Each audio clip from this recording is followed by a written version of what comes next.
Hey, it's Kip Haynes with Mahalo.com. Today we're going to learn the song If You're Wondering If I Want You To, I Want You To by Weezer. And I want you to learn this song as well as you can. So the first thing we're going to do is work on the rhythm part to this song because that's the best, most awesomest part there is to this song. And the first line starts on a D note, and it goes D, B, A.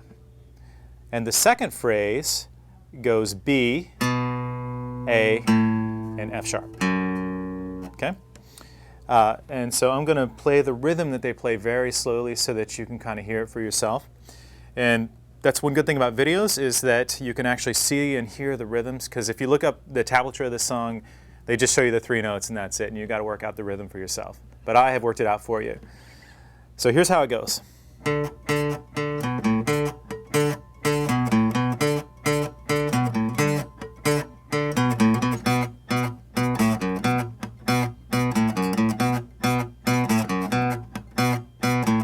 Okay, then it goes to the G, B flat, C, A. Okay, it sounds more like this.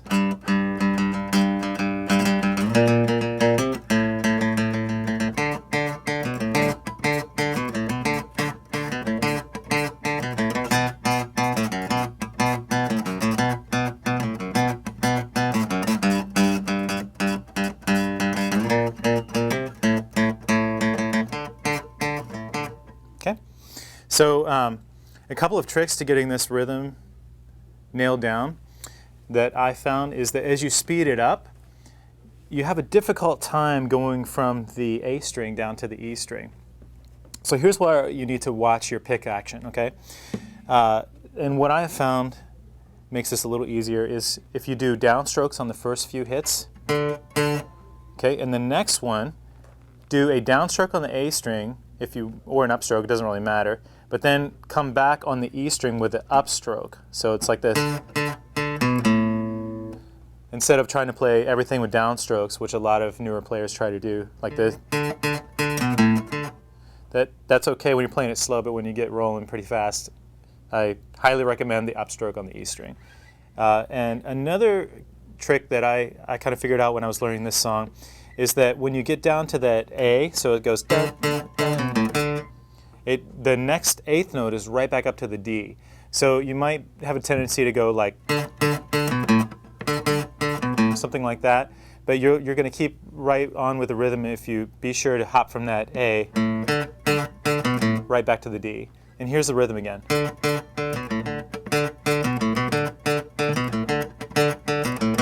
And then back down, we're going to go down to the second part.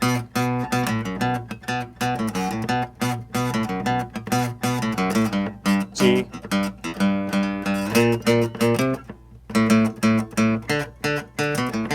Okay, and I'm going to try to play this a little bit faster for you so you can hear what it's supposed to sound like.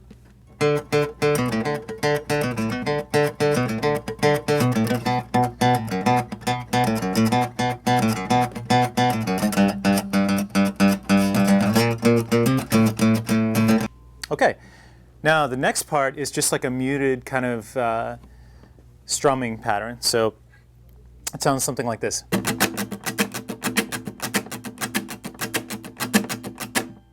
Right, and the drum machine's going on, and he's singing the first verse. Actually, that's the pre-chorus, so it sounds like this. And that's the pre-chorus. And normally you play a D like this on the acoustic. But you know, if you're playing the electric and you had distortion, you might go to a power chord, which basically is on the 5th fret. It looks like this. Or if you want to play a little fuller chord with a bar in it, it's like this, D. The next chord is B minor. Or if you want to just play the power chord. And then G. And again, you might be used to playing G like this, but I'm going to play it more power chord style like this. And then move that on up to A. So we're going to move up to the 5th fret here. And then back to the D. Okay, so those are the chords.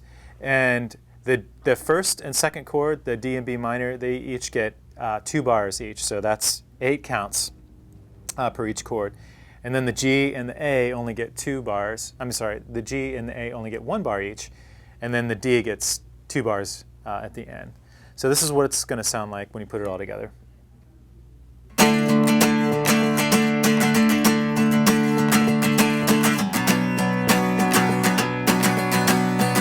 the G, A, D.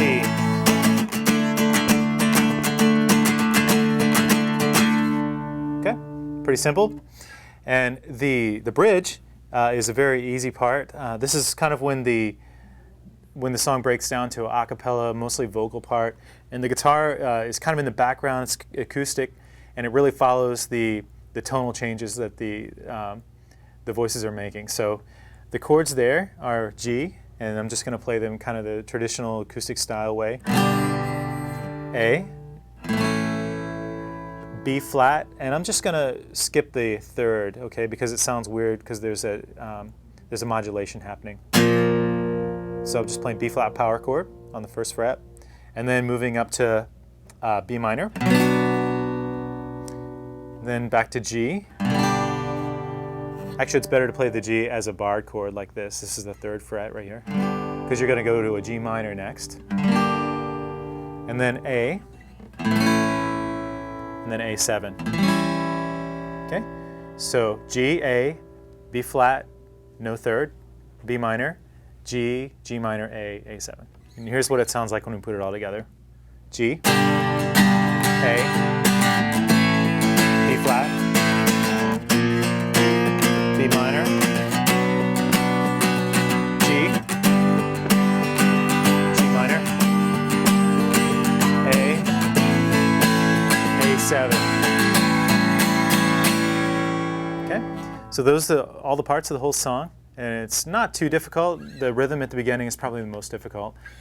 And I love this song. It's a lot of fun to play at parties or get-togethers or whatever, and it's got some cool rhythms to it. So I hope you enjoy playing it, and we'll talk to you next time. Thanks again for watching. If you'd like to learn more great songs, check out one of these videos. Also, if you're learning how to play guitar, be sure and check out mahalo.com/howtoplayguitar for newbies.